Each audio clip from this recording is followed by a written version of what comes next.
Christmas morning is supposed to feel safe. Warm lights, wrapped boxes, smiling faces, a moment where the world slows down and nothing bad is allowed to happen. But what if that's exactly why evil chooses Christmas? Because no one is suspicious, no one is careful, and no one thinks the danger could be hiding inside the gift itself. Over the years, police reports, hospital records, and private testimonies have revealed something deeply unsettling. Christmas gifts have been used as weapons, not accidents, not pranks, but carefully planned acts meant to harm, traumatize, or worse. Toys that weren't toys, boxes that were never meant to be opened, and gifts that turned a celebration into a crime scene. Tonight, you'll hear 5 true stories where a simple present became the beginning of a nightmare. Each one real, each one disturbing, and by the final story, you may never look at a wrapped gift the same way again, because sometimes the most dangerous thing under the tree is the one with your name on it.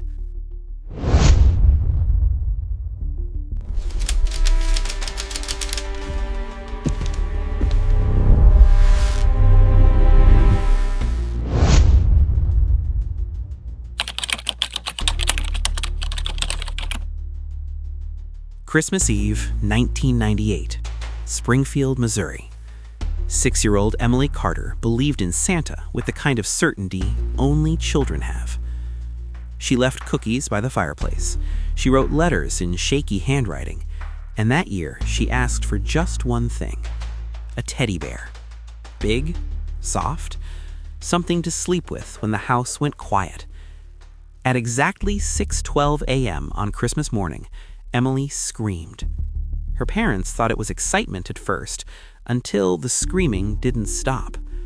When they ran into her bedroom, Emily was frozen in bed, eyes locked on the floor. The teddy bear lay where she'd dropped it, and it was making a sound. Not a toy sound, not mechanical music, a slow, uneven breathing noise. Her father reached for the bear and felt something shift inside. Not stuffing, something solid, warm. They tore the bear open. Inside was a hidden recording device and a small air pump rigged to inflate and deflate, designed to simulate breathing. Police were called immediately. The device wasn't mass-produced, it was handmade. Someone had taken the time to design it, to hide it, to wrap it, and most disturbing of all, the bear had not come from a store. It had been left anonymously on their porch 3 days before Christmas. No note, no return address, just a tag that read, "For Emily, from Santa." Investigators initially thought it was a sick prank until they found the second component sewn deep inside the bear's torso, a tiny camera, still recording.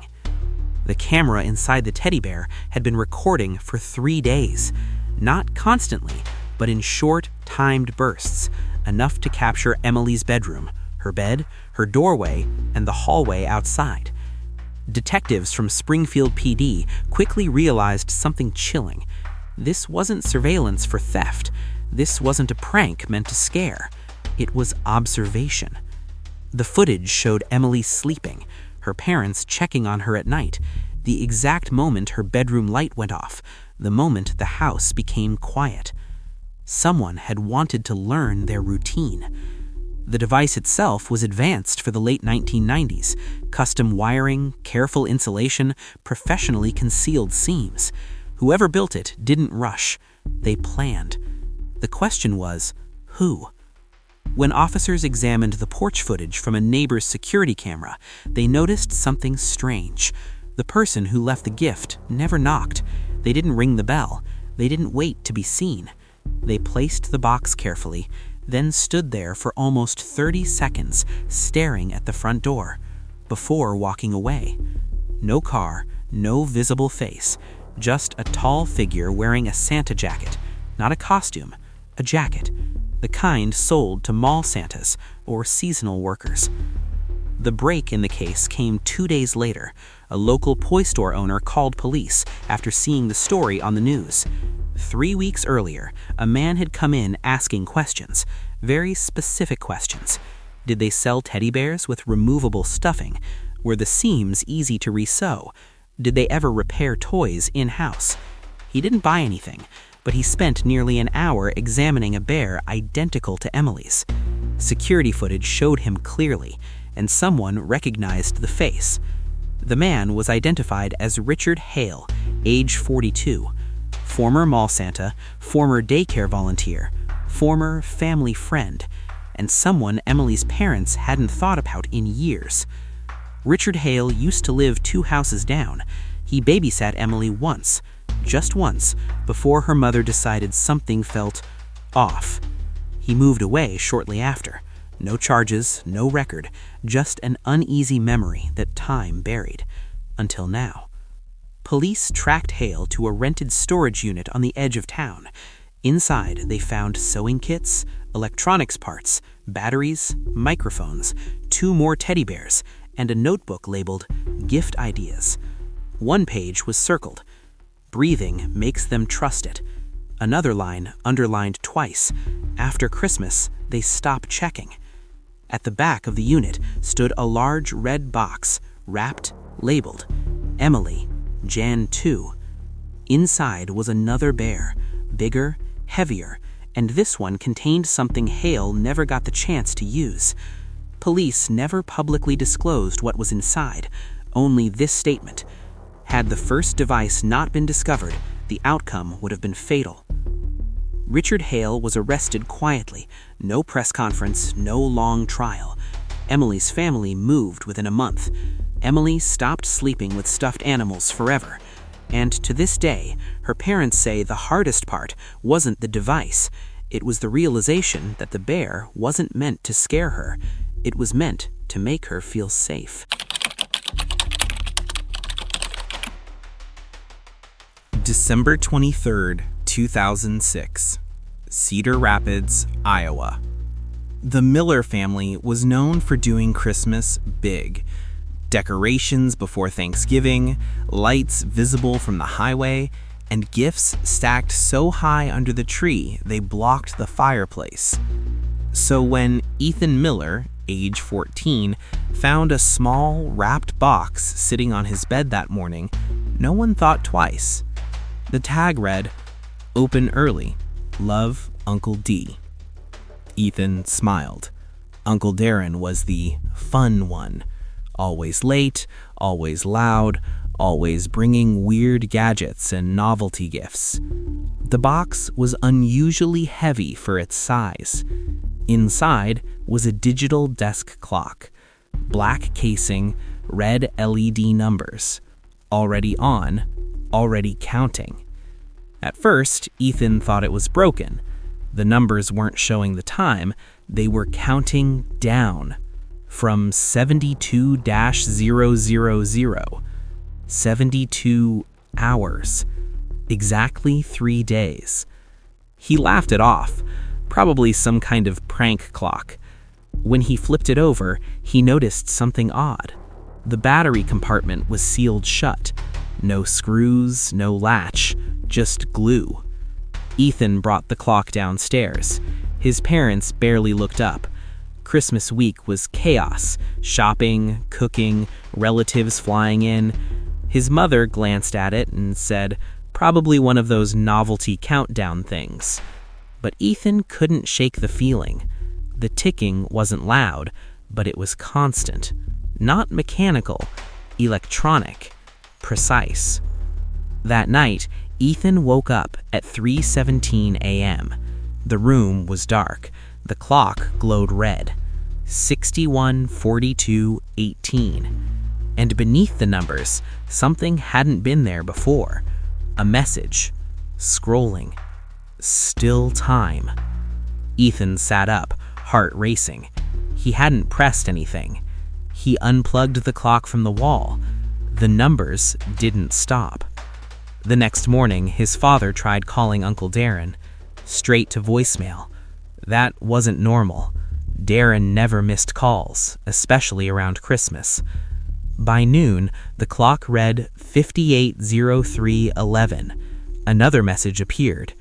Don't ignore this. That's when Ethan's parents finally took it seriously. His father grabbed a hammer.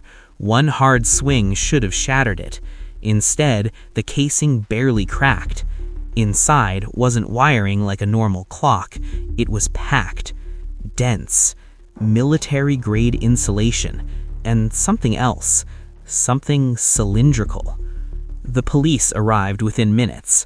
When the bomb squad technician examined the device, he went quiet. Then he said something that froze everyone in the room. This isn't counting down to Christmas. It's counting down to detonation. The device wasn't crude, it was sophisticated. Pressure sensors, motion triggers, remote activation, and most terrifying of all, it wasn't designed to explode immediately. It was designed to explode when someone tried to disable it incorrectly. The family was evacuated. The entire block cleared. Neighbors stood in the cold, watching as Christmas lights blinked silently from empty homes. The clock was removed using a controlled robotic arm, with 9 hours left on the clock. Uncle Darren was found 2 days later, alive, tied up in a motel room 3 counties away. He had never sent a gift. Someone had used his name. Someone who knew the family well enough to know where Ethan slept, that Uncle Darren was trusted, and that the house would be full on Christmas morning. The bomb squad disarmed the device with 6 hours and 12 minutes left on the clock. No explosion, no fireball, just a quiet click, and then silence. The Miller family stood outside in the cold, wrapped in borrowed coats, watching technicians carry the black box away like it was already dead. But everyone there knew the truth. It had almost worked.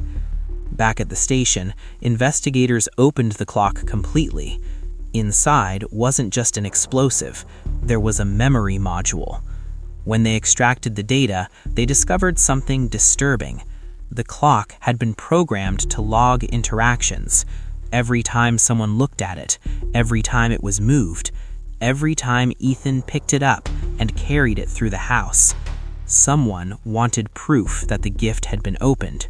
Someone wanted confirmation. Hidden in the code was a final text string. It wasn't visible on the display. It only appeared when accessed internally. You were warned. No name, no signature, just accusation. Detectives dug into the Millers' past. At first, nothing stood out. Then they found it. 2 years earlier, David Miller, Ethan's father, had served on a civil jury. The case involved a man named Caleb Rowe, a former electronics technician with a history of paranoid delusions. Rowe had been convicted of stalking and illegal surveillance. The jury's decision sent him to prison. David Miller had been the foreman. Caleb Rowe had been released 3 months before Christmas. He had no job, no fixed address, but he did have something else, a record of building improvised electronic devices, including timers, including remote triggers, including pressure-based fail-safes. The countdown wasn't random, it was symbolic. 72 hours, the exact length of time Rowe had testified he was watched before his arrest. Because Ethan was the pressure point, the message wasn't meant for the parents. It was meant to punish David Miller by forcing him to watch his family in danger. The gift wasn't just a bomb, it was a message. Caleb Rowe was never found. His apartment was empty, his tools gone. But police did find one last thing, a scrap of wrapping paper in a dumpster behind the motel where Uncle Darren had been held. Red and green, with a partial handwritten note, "Next year, I won't warn you." The Millers never decorated that house again. No lights, no tree, no gifts under it. Ethan refused digital clocks entirely. To this day, he sleeps without one in his room, And every Christmas Eve, his parents still wake up around 3 a.m. just to check that nothing in the house is glowing red.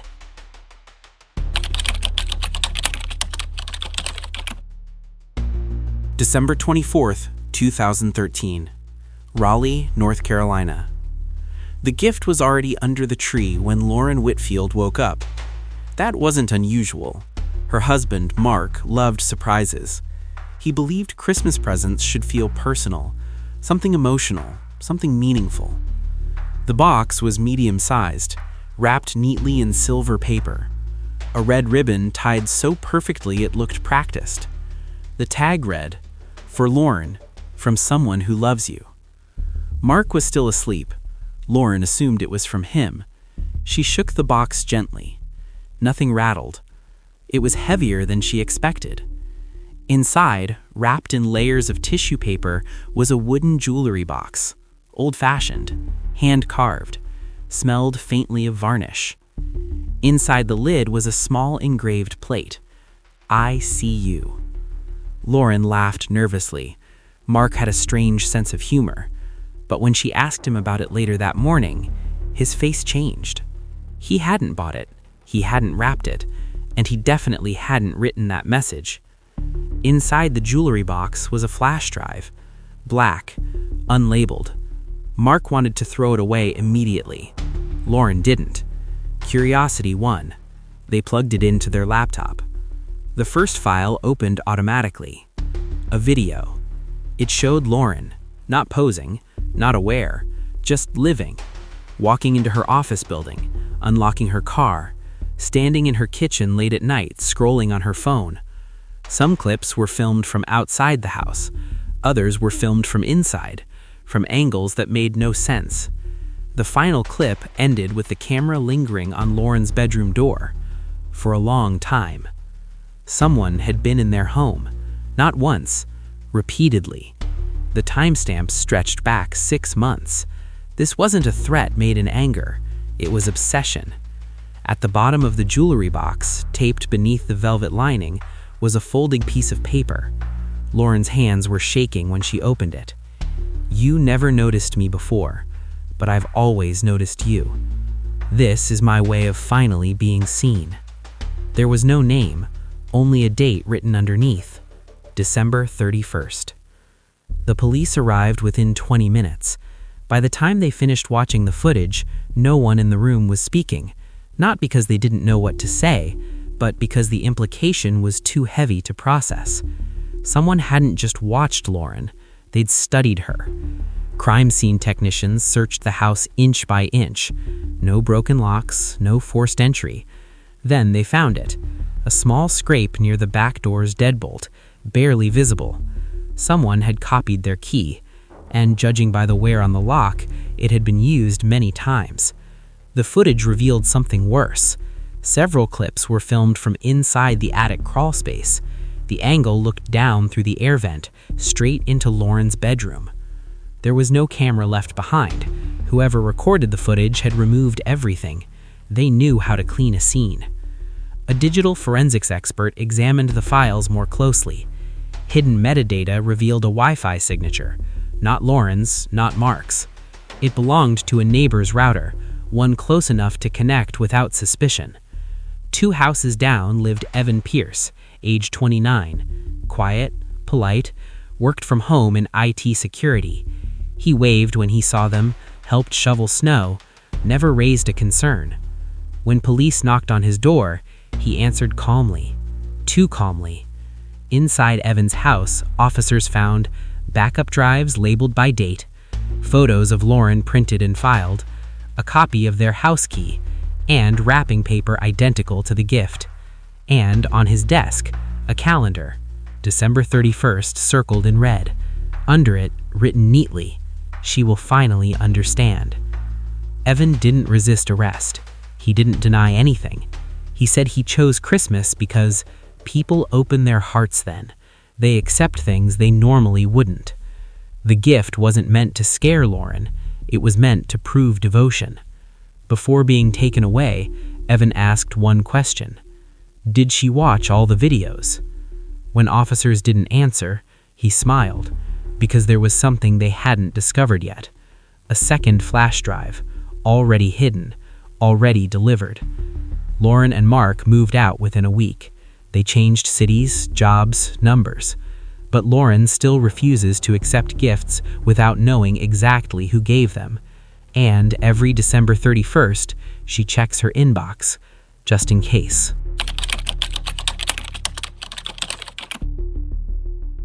December 22nd, 2017, Portland, Oregon. The package arrived 2 days before Christmas. No return address, no shipping label, just brown paper, tightly wrapped with twine, and 3 words stamped in red ink: handle with care. It was left outside the apartment of Megan Alvarez, a 26-year-old veterinary assistant who lived alone. Megan assumed it was a delivery mistake, until she saw the name written neatly on the side. Her name, spelled correctly. The box was warm, not room temperature, warm. She rested her palm against it and felt something move, just slightly, a shift, a scrape. Megan stepped back immediately. Her first thought was an animal. She worked with rescues. Sometimes shelters shipped injured wildlife overnight. But no one she knew had sent anything, and no animal shipment arrived without paperwork.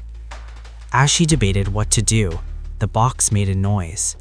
Not a bark, not a meow, a soft, uneven scratching sound. Slow, deliberate, from the inside. She turned the box over. Taped to the bottom was a folded note.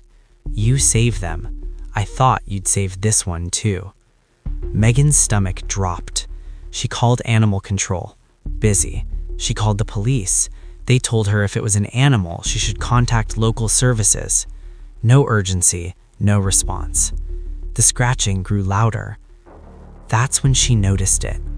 A faint smell leaking through the cardboard. Metallic, sharp, wrong. Whatever was inside the box wasn't just alive, it was hurt. Against her better judgment, Megan grabbed scissors. She told herself she wouldn't open it all the way, just enough to look, just enough to help. The twine snapped easily. The cardboard flaps lifted, and Megan screamed. Inside the box was a small wire cage. Inside the cage was a cat. Thin, bloody, barely moving. Its fur had been shaved in patches, and tied to the cage door was a second envelope. This one addressed simply, "Open after you look." Megan's hands were shaking when she opened the envelope. Inside was a single sheet of paper, typed, neat, cold. This one didn't make it on its own. I wanted to see what you'd do when it was too late. Her breath caught in her throat. The cat was still alive, but barely. The letter continued. "You help strangers for a living. I wondered how far that kindness really goes." This wasn't random cruelty. It was a test. As Megan wrapped the cat in a towel and rushed it toward the door, she didn't notice the small black dot taped above her entryway. A camera, hidden behind a piece of chipped paint, recording everything. Police arrived after the emergency vet confirmed the cat had been intentionally injured. As officers searched the apartment building, they found something worse. 3 other tenants had received packages over the past year, all addressed to people in caregiving roles: a nurse, a social worker, a shelter volunteer, all with similar notes, all containing injured animals, all delivered before holidays. Security footage eventually traced the deliveries to a man named Caleb Morris, a former animal control contractor fired for boundary violations. He believed compassion was performative, something people did to feel good. He wanted to see who would still help when no one was watching. When police searched Caleb's storage unit, they found dozens of labeled recordings, notes rating responses, and one final box already packed. On it was written, "Christmas, if she passes. Megan's name was underneath. The cat survived, barely. Megan adopted it. She named him Chance, but she never opened another unexpected package again. And every Christmas, she checks her doorway twice before stepping outside, because some gifts aren't meant to be kept. They're meant to see how much pain you'll tolerate before you break.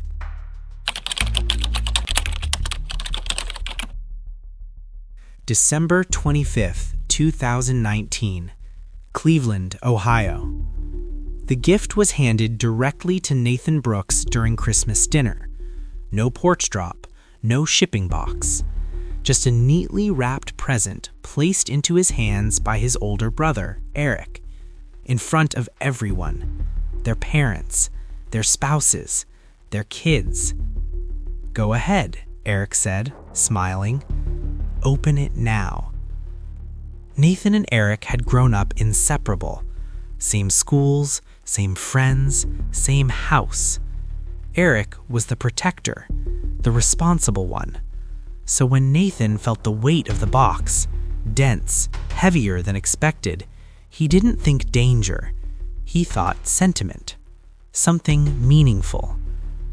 Before unwrapping, Nathan noticed a small card taped to the paper. It read, "For what you took from me." Nathan froze. Eric was still smiling.